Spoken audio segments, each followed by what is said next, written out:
அழகே அழகு சிறையில் அடுத்து வர எபிசோடில் நம்ம மதியம் இருந்துட்டு என் மேலே ஏதாச்சும் உங்களுக்கு கோவமா அப்படின்னு சொல்லிட்டு கேட்குறாங்க. உன் மேலே எனக்கு என்ன கோவம், நான் சொல்கிறது என்னன்னா, நீ பண்ணது ஒரு விதத்தில் ரொம்ப சரிதான். ஆனால் அப்பா அம்மா ஸ்டேஷனுக்கு வந்ததான் என்னால் தாங்கிக்க முடியல அப்படின்ற மாதிரி சொல்லிடுறாங்க. உங்கள் அப்பா அம்மாவை ஸ்டேஷனுக்கு வர வைக்கணும்னு எனக்கு துளி கூட விருப்பமே கிடையாது.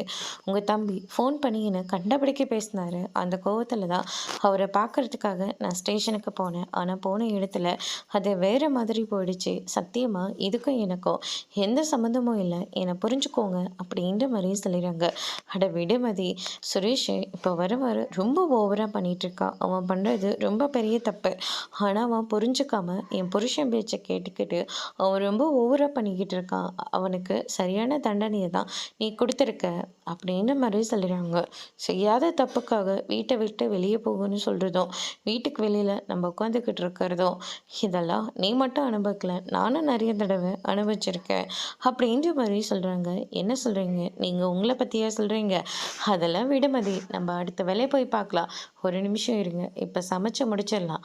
ஆனால் நான் கேட்ட கேள்விக்கு மட்டும் பதில் சொல்லுங்கள்.